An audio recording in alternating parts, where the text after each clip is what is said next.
오늘 하나님 말씀 같이 보겠습니다. 우리 잘 알고 있는 매주마다 우리가 읽고 있는 에베소서 6장 1절로 4절 본문을 대독하겠습니다. 자녀되니 여러분, 주 안에서 여러분의 부모에게 순종하십시오.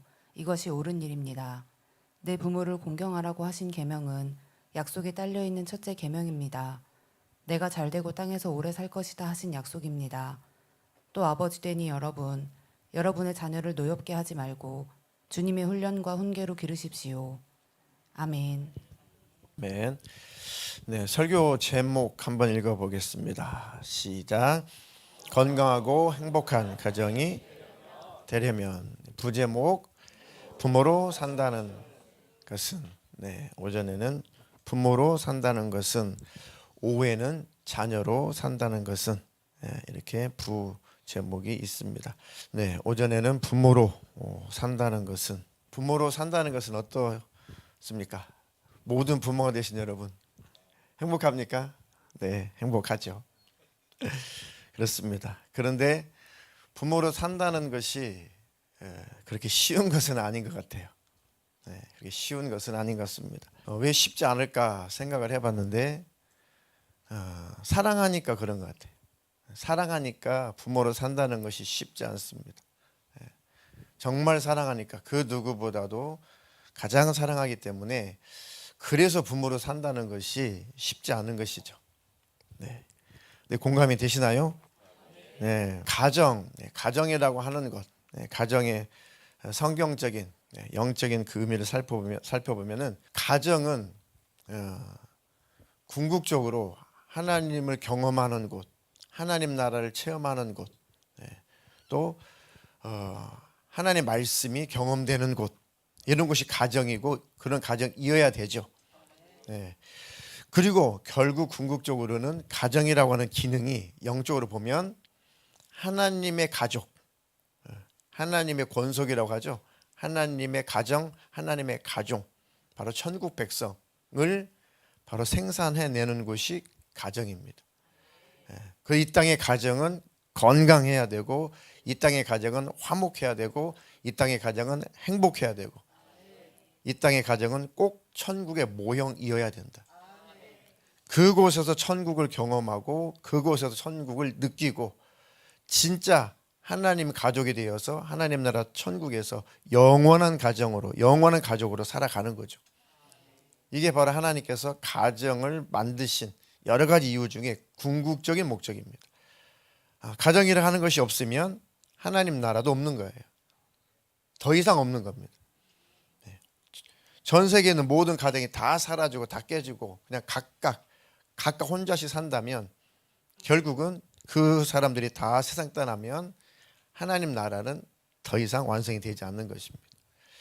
어떻게든지 어두운 영들 악한 영은 가정이라고 하는 것들을 무너뜨리고 행복한 가정, 화목한 가정, 건강한 가정으로 살지 못하도록 이 원수들은 그렇게 방해를 하는 겁니다.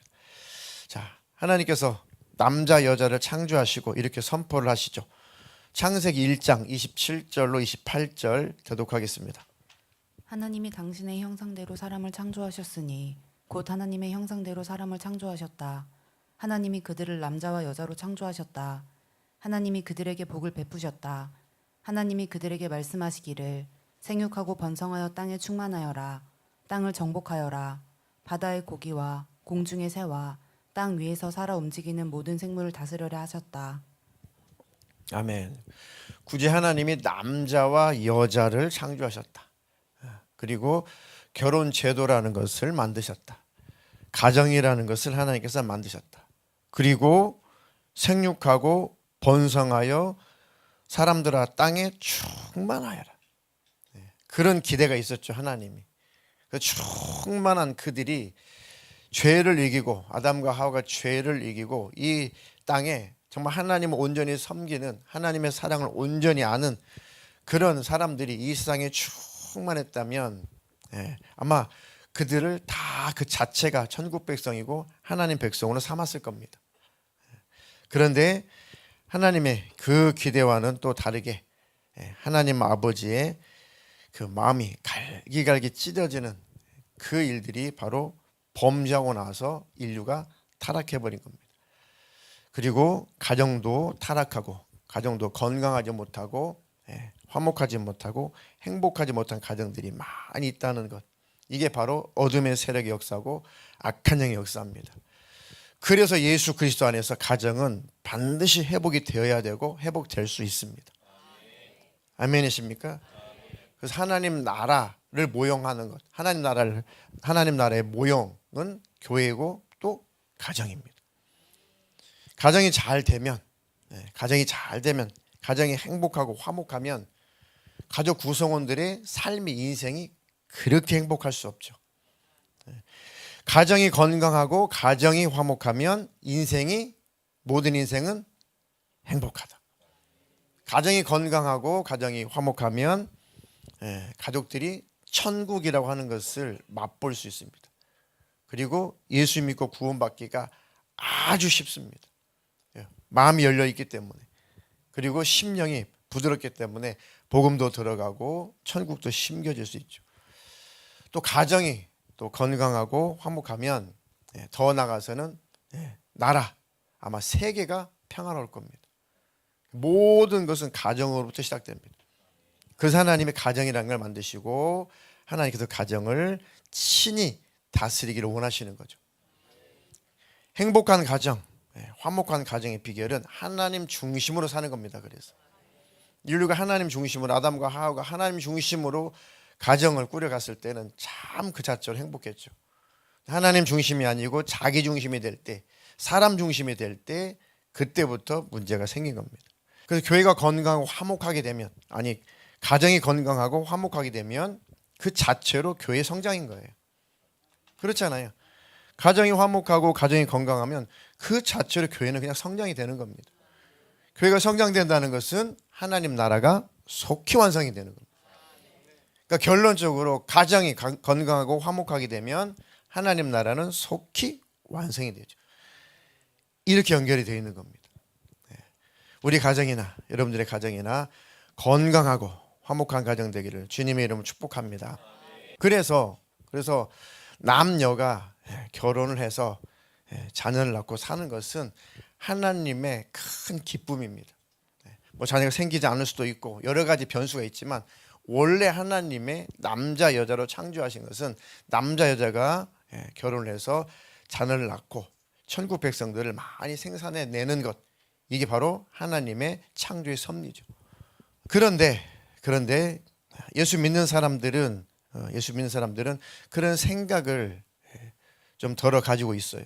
그런데 믿지 않는 사람들은 가면 갈수록 이런 창조 질서, 하나님 남자와 여자로 창조하신 그 이유를 모르기 때문에 그냥 나 혼자 즐기고 나 혼자 살자는 것이 전 세계 풍토입니다. 이게 창조 질서를 무너뜨리는 거예요. 창조 질서를 파괴하는 겁니다. 그러니까 우리 교회, 우리 청년들도 결혼을 해야 되는 이유가 여러 가지가 있지만 하나님께서 남자와 여자로 창조하신 그 이유가 있구나. 그 목적이 있구나. 궁극적으로는 내가 남자라는 것, 내가 여자라는 것은 궁극적으로 나를 통해, 우리를 통해서 하나님의 백성, 하나님의 가족들이 많이 나타나기를 하나님은 소망하고 있구나. 그것만으로도 하나님이 나를 창조하신 창조 이유를 분명히 깨닫고 그 목적을 이루며 사는 겁니다. 그런데 잘 안 되죠. 아담 이후에 인류가 타락해서 그렇게 살고 싶어도 잘 안 되고 또 아이도 잘 안 생기고 또 결혼한다는 것이 쉽지도 않은 세상이 되어버렸죠. 참 안타까운 일입니다. 그런 부분들이 가만히 보면 하나님께서 이렇게 원하시는 일들인데 참 세상은 그렇게 잘 되어가지 않고 있구나. 이것은 참 안타까운 일이죠. 안타까운 일입니다. 아무쪼록 우리 청년들, 남자 청년들, 여자 청년들 결혼 잘해서 아주 다복하고 화목하고 건강한 가정 이루고 그 가정을 통해서 하나님의 자녀들, 하나님의 가족들이 많이 나타나기를 주님의 이름으로 축복합니다. 그게 하나님의 진실한 소망이에요. 그런데 현실은 그게 어렵다는 것이 안타까운 일이죠. 잘 안 된다는 것이 참 문제입니다. 그래서 건강하고 행복한 내 가정, 이미 가정을 꾸리려고 하고 또 이미 가정이 이루어졌다면 어떻게 하면 우리 가정은 건강하고 행복한 가정이 될 수 있을까? 앞서 말씀드렸듯이 누구 중심으로 가정이 운영이 돼야 된다? 바로 그겁니다. 하나님 중심으로. 자, 우리 가정은 누가 중심인가요? 하나님 좋습니다. 또요, 솔직하게. 우리 가정은 누가 중심인가요?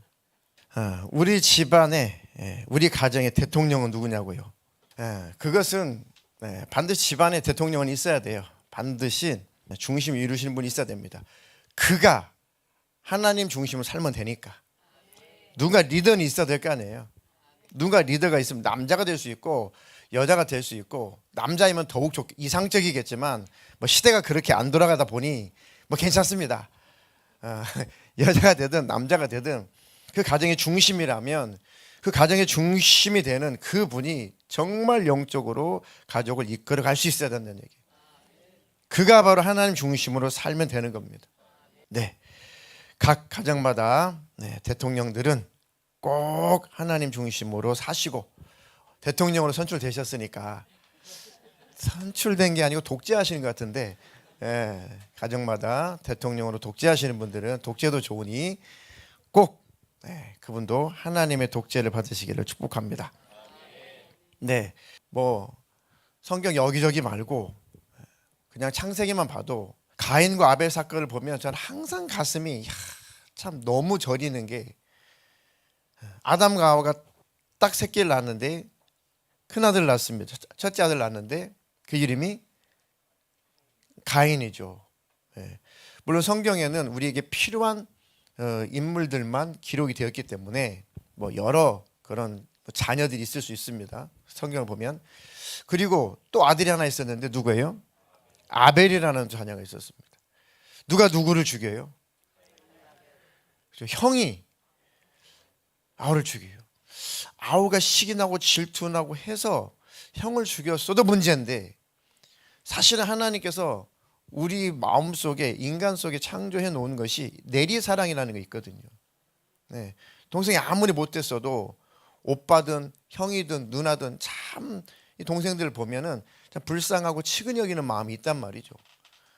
근데 이 집안은 어떤 영문인지 아주 처음으로 하나님이 인간을 창조하신 후에 처음으로 살인사건이 벌어졌는데 집안에서 벌어졌다고 생각해 보세요.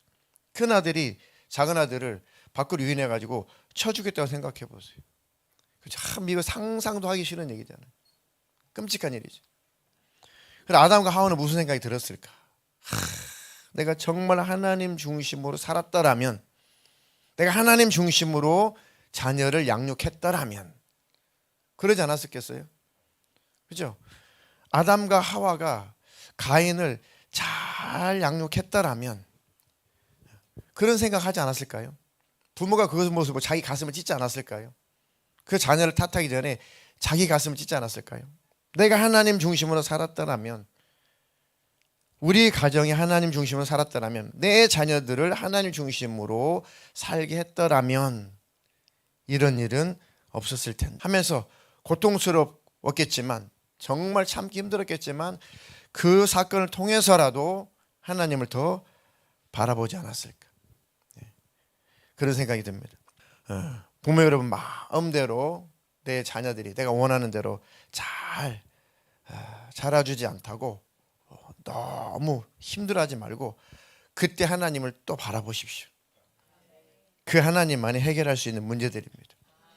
그리고 자녀들을 통해서 나를 보십시오. 그게 바로 부모로 살아가는 이유입니다. 이해가 되시나요? 네. 그래서 가정에서 자기 역할은 아주 중요합니다. 매 주일마다 행복한 가정하고 우리 에베소서 5장 6장까지 우리가 읽죠. 자, 행복한 가정을 위해서 부모가 된 나, 오전에는 부모가 된다는 것, 부모로 산다는 것이라는 주제니까, 행복한 가정을 위해서 부모가 된 나는 부모로서 아내 역할. 그러니까 나는 부모가 됐어요. 내게 자녀가 있어요. 그런 나는 그런 나는 그런 아내로서 남편에게 자녀 앞에서 어떤 모습으로 살아야 될까? 그러니까 내가 남편에게 어떻게 살아야 되는가? 그것과 함께 내가 지금 부모가 됐어요. 집안에 자녀가 있어요. 자녀를 둔 아내. 이해가 되시죠? 자녀의 눈에 비춰진 나는 남편에게 어떤 모습이어야 되냐. 그대로 자녀가 보고 배우니까.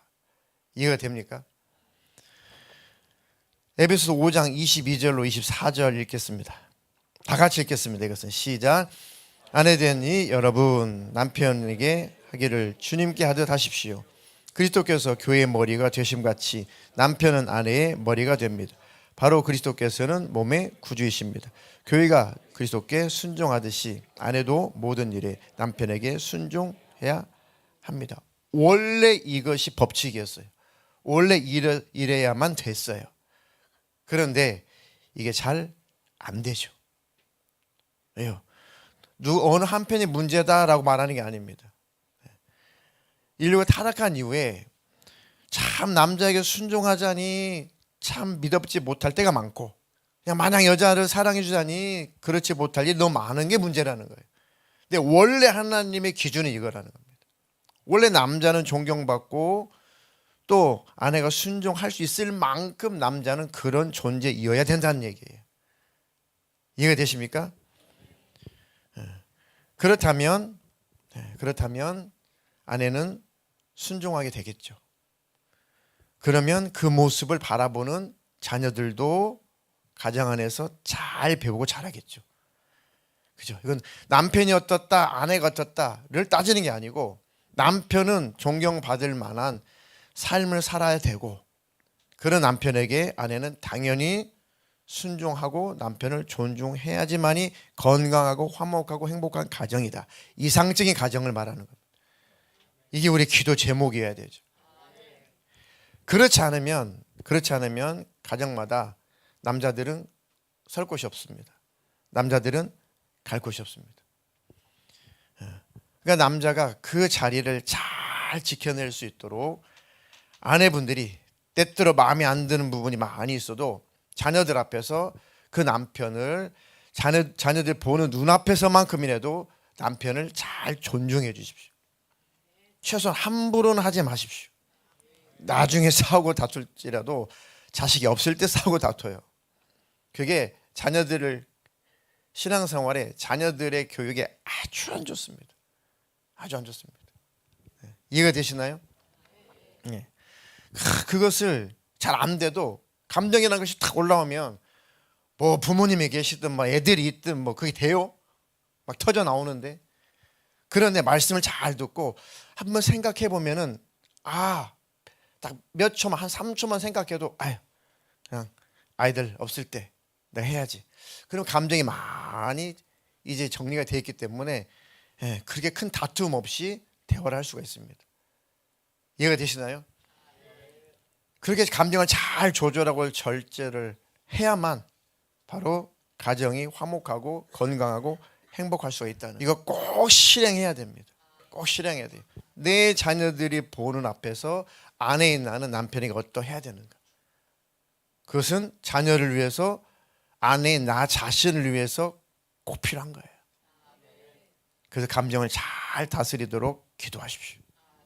그 남편이 가정에서 설 곳을 잘 마련해 주십시오. 아주 중요한 겁니다. 네, 나중에 다툴지라도 꼭 자녀 앞에서는 남편을 존중해 주십시오. 네, 남편이 밖에서 이렇게 들어오면 아무리 뭐 돈을 많이 못 벌어 와도 아무리 왜 또 들어왔을까 그 생각이 들어도 식사하고 있을 때 남편이 들어오면은 여기 빨리 앉으시라고 그래서 얼른 숟가락 놓고 밥을 잘 떠다 놓고 국도 잘 떠다가 잘 대접하십시오. 자녀들이 있으면 더욱더 그렇게 하십시오. 이해가 되십니까? 왔어? 밥 퍼먹어? 우리 바빠. 그럼 돼, 안 돼요? 절대 안 돼요. 절대 안 됩니다. 절대 그렇게 하지 마십시오. 아무것도 아닌 것 같아도 세월이 흐르면 자녀들이 못 맞는다니까. 우리가 대단한 것을 실행하자는 것이 아니고 할 수 있는 것, 그러나 꼭 필요한 것입니다. 이해가 되시나요? 네, 그거는 아내 여러분, 바로 당신들 위해서 그런 겁니다. 그리고 그 사랑하는 자식들 위해서 그렇습니다. 내 자식 잘 되길 바란다면 그렇게 하십시오. 네. 자, 또 남편에게 5장 25절로 28절 함께 읽겠습니다. 시작. 남편 된 이 여러분, 아내를 사랑하기를 그리스도께서 교회를 사랑하셔서 교회를 위하여 자신을 내주심 같이 하십시오. 그리스도께서 그렇게 하신 것은 교회를 물로 씻고 말씀으로 깨끗하게 하여서 거룩하게 하시려는 것이며, 티나 주름이나 또 그와 같은 것들이 없이 아름다운 모습으로 교회를 자기 앞에 내세우시려 것이며, 교회를 거룩하고 흠이 없게 하시려는 것입니다. 이와 같이 남편도 아내를 자기 몸과 같이 사랑해야 합니다. 자기 아내를 사랑하는 것은 곧 자기를 사랑하는 것입니다. 남편은 어떻게 하라고요? 아내를 어떻게 사랑하라고요?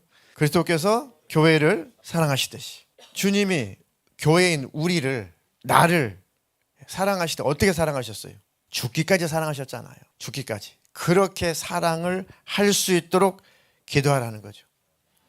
그러면 아내는 어떻게 하겠어요? 남편을 존중하고 존경하고 주님 안에서 순종하겠죠.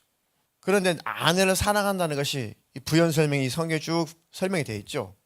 그러니까 교회를 아름다운 모습으로, 교회가 거룩하고 흠이 없게 하시려고, 티나 주름 잡힌 것이 없이 아름답게 교회가 거룩하고 흠이 없게, 이건 우리를 말하는 거죠. 이렇게 예수님이 우리를 가꾸시고 아름답게 만드신다는 거죠. 이것처럼 아내가 신앙생활 그렇게 잘 할 수 있도록 도와주라는 얘기예요. 그게 진짜 남편의 사랑입니다. 자식이 볼 때 아빠가 엄마에게 신앙생활 잘 할 수 있도록 참 최선을 다하며 사랑해 주는구나, 이것을 말하고 있는 겁니다. 뱃살장님 하셨죠? 이게 아주 중요한 요소죠. 아주 중요한 요소입니다. 그러니까 부모가 된 나는, 그리고 아빠인 나는 내 아내를 정말 신앙생활 잘 할 수 있도록, 정말 아름다운 믿음의 사람이 될 수 있도록 계속 도와주고 힘쓰고 그 일에는 목숨까지 걸어서 사랑해 줘야겠구나. 아멘이십니까?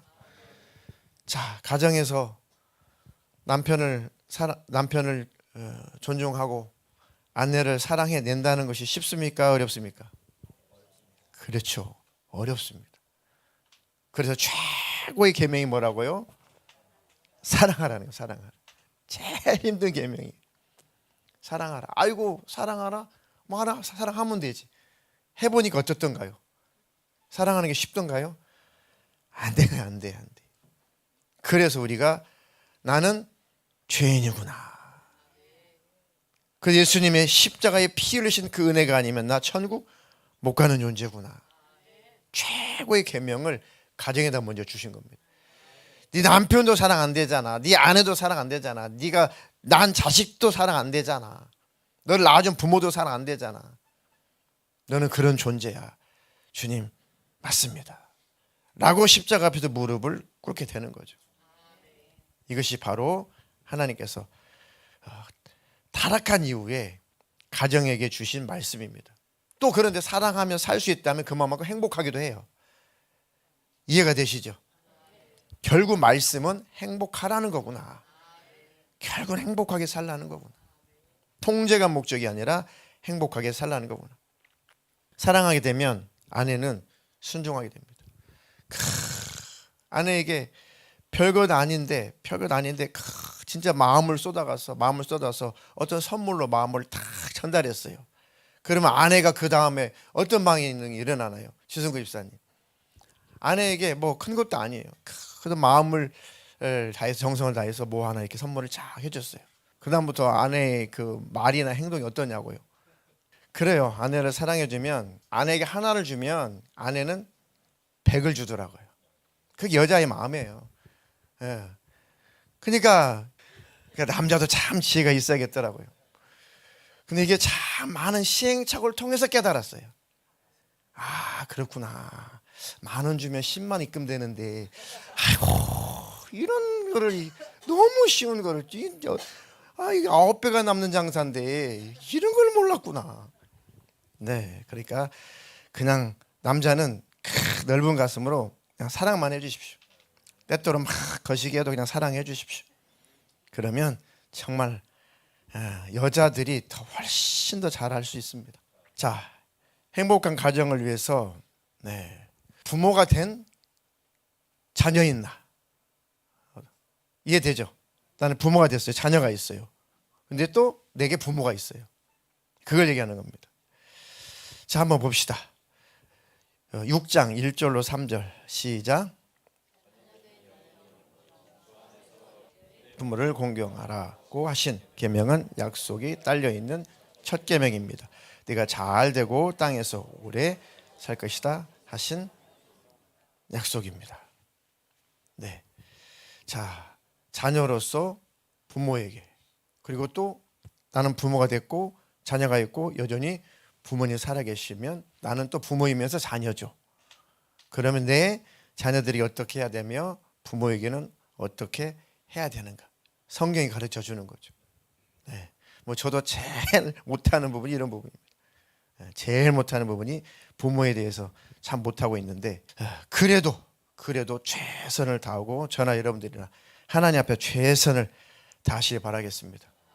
행복한 가정을 위해서, 또 사랑하는 내 자녀를 위해서라도. 자, 한 가지 더. 행복한 가정을 위해서 또 이제 진짜 부모인 나는 또 어떻게 자녀를 양육해야 될까? 다 같이 읽겠습니다. 6장 4절 시작. 또 아버지 된 여러분의 자녀를 노엽게 하지 말고 주님의 훈련과 훈계로 기르십시오. 최고의 가르침은 뭘까요? 최고의 훈계는 뭘까요? 네, 말씀이죠. 말씀입니다. 그 말씀을 내가 삶에서 실천하는 거예요. 내가 말씀을 살아내는 겁니다. 이게 최고의 교육이죠. 쉽지 않지만 그렇게 열심히 한 만큼 내 가정은 행복하고 내 자녀도 잘 되고 예수 잘 믿을 겁니다. 부모인 우리가 예수님과 동행한다는 것을 증거하면, 부모인 내가 예수님의 동행의 증인이 된다면, 증인으로 산다면 자녀들은 자연스럽게 그 주님을 만나고 경험하게 될 거라는 거죠. 쉽지 않지만 저나 여러분들도 이렇게 사시길 축복합니다. 네. 자, 하나님의 살아계심을 삶으로 우리가 보여주는 거죠. 아무리 힘들고 어려워도 하나님 앞에 불평, 불만, 원망하지 않고 하나님 앞에 더 하나님을 찬양하고 그 하나님께 기도하고 오히려 그 하나님을 의지하고 붙잡는 모습. 정말 하나님은 살아계시구나. 내 자녀들이 그렇게 살아계신 하나님께 기도하는 부모의 모습을 본다면 그들도 왜 어려움이 안 찾아오겠어요? 내 자식들도 위기도 찾아오고 고난도 찾아올죠. 그때 우리 부모님은 늘 하나님 바라봤어. 늘 하나님 의지했어. 늘 하나님께 기도했어. 그러더니 하나님이 주시는 힘으로 그 기도응답으로 잘 살아내신 것을 내가 봤어 하면서 내 자녀들도 그 하나님을 붙잡게 될 거란 말이죠. 그 최고의 자녀 교육입니다. 보이지 않는 하나님을 또 사랑으로 삶에서 잘 보여주십시오. 그러면 자녀들이 하나님 잘 사랑하고 또 그들도 가정을 이루면 가족들을 잘 사랑하며 살 것입니다. 네, 마무리하겠습니다. 부모로 산다는 것이 쉽지 않죠. 부모가 됐어요. 내 자녀가 있고 또 내 위에 부모님이 또 있어요. 그런 부모로 산다는 게 더 힘들겠죠. 부모가 됐는데 자녀가 있어요. 부모가 됐는데 위에 부모님이 또 있어요. 그 사이에 끼어 있다면 더 아마 어려울 겁니다. 주님도 응원하고 계시고 주님도 간절히 소망하고 계십니다. 저도 여러분들을 응원하고 주님의 이름으로 기도하겠습니다. 힘을 내십시오. 부모로 산다는 것이 쉬운 일은 아니지만 많이 힘들겠지만 부모 여러분께서 그래도 어쨌든 삶을 내려놓지 않고 어떻게든 포기하지 않고 삶을 살아내려고 한 만큼, 살아내신 만큼 가정이 지금 있는 겁니다. 부모님의 삶을 살아낸 만큼 자녀들이 요만큼 있는 거예요. 지금만큼이라도 살지 않았더라면 자녀들이 어떻게 됐을까요? 엉망이 됐겠죠. 큰 문제가 생겼죠. 그러니까 하나님을 응원하고 계시는 겁니다. 잘 지금까지 살아내신 것만큼 앞으로 잘 살아내십시오. 그럼 가정은 더 행복할 겁니다. 그리고 이렇게 한번 또 생각을 해보십시오. 제가 설교를 준비하다 문득 떠오른 게 이겁니다. 우리 모두의 아버지가 누구시죠? 하나님. 하나님도 아버지로 살고 계시네? 라는 생각을 하니까 마음이 찡하더라고요. 하나님이 우리 모든 인류의 아버지로 사시는데 하나님 아버지만큼 고생할까? 하나님 아버지만큼 가슴 아플까? 하나님 아버지만큼 괴로울까? 하나님 아버지만큼 가슴 찢어질까? 아이고, 하나님도 아버지로 살고 계시네. 하나님도 부모로 살고 계시네. 생각하니까 나쯤이야 아무것도 아니구나. 하나님 바라보자. 이해가 되시죠? 하나님도 이 많은 아버지로 살고 있어요. 우리 자녀 많아봐야 10명이죠. 근데 하나님은 자녀가 지금 몇이에요 지금. 아이고, 하나님은 사랑이 우리와 비교할 수만큼 영원하기 때문에 그 사랑을 가졌으니 얼마나 고통스럽냐고요. 얼마나 괴롭냐고요. 그렇구나. 하나님도 아빠로 살아가고 계시는구나. 나라도 하나님 아빠를 괴롭히지 말아야겠다.